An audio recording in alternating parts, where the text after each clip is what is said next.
So today we are honoring our children as they reach different milestones in their lives. And to honor my son, I wanted to start off, he loves dad jokes. I mean, understandably. But I wanted to start off with a riddle and see if we can guess the answer. I touch, but I have no hands.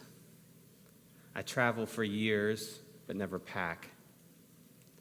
I satisfy hunger, but can't be eaten.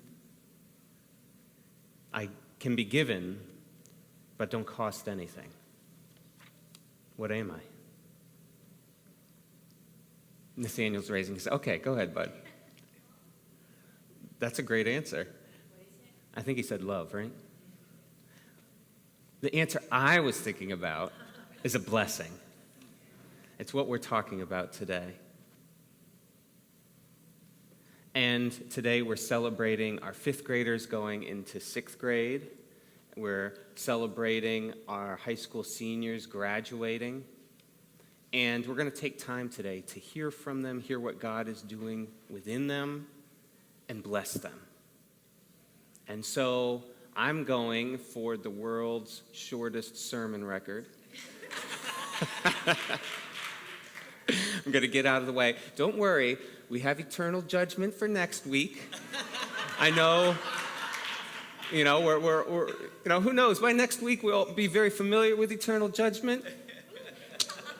Who knows? But you'll have to pause on that for another week. This week we're going to hear about blessing. So I just want to briefly give context for what we're doing, why we're doing it. What is blessing? And then we'll hear from our children. So what is a blessing? I believe blessing that we're talking about here is when we speak words over somebody else that activate the kingdom life that's within them. It's activating something, life, that is latent. It is sitting within somebody, but it isn't being lived out yet. Sometimes that blessing can be prophetic. It can be something that you don't even know is within you, but someone else speaks it into reality. This is very much one of the ways that we reflect God, because God, by his words, took nothing and created life. And he gives us that same power. It's incredible that from nothing we can create life.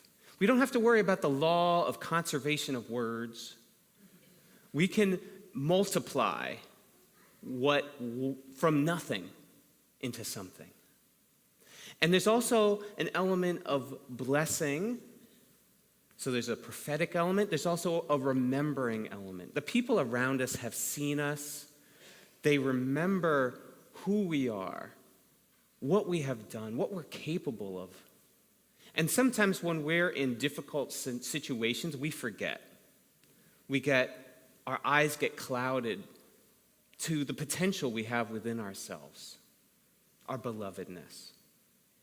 And a blessing can remind us of who we are, of what is possible when it is spoken over somebody.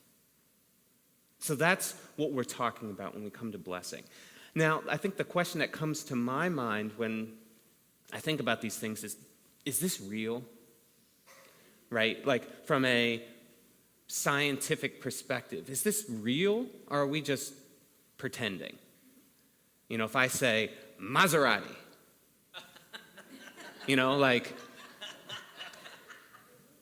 nothing.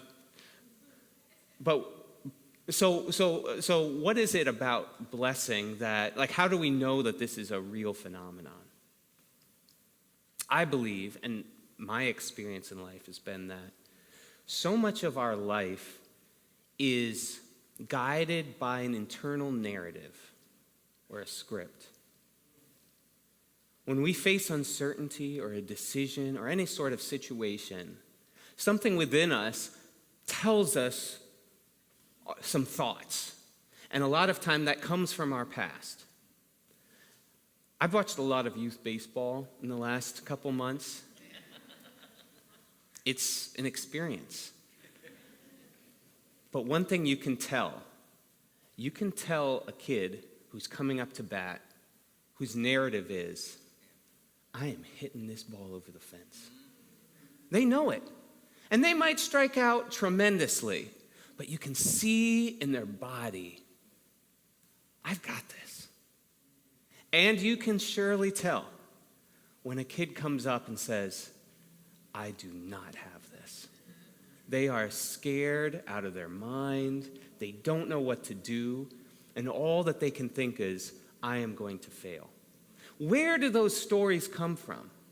So yes, some of that is built off of their lived experience. But a lot of it is just a mindset, is a message that has been repeated in their mind. And just as blessing, words of blessing can shift us and can impact us, I think the place where we can see the power so clearly is when words of discouragement are spoken over us. You can't do that. You are blank. You are not blank. Those words stick to us, and we remember them.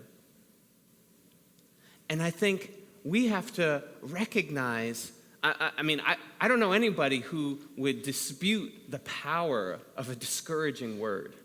So we have to recognize we have that same power to build up.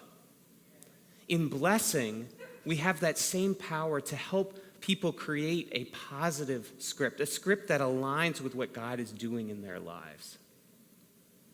You are loved, you are capable, you have potential, you have gifts that you can offer the world. You are enough. Even, I think of my son, again, when he practices cello, sometimes he'll just say, I can't do this. And I have to remind him, think about the last time you said that. What happened? You worked hard and you got it.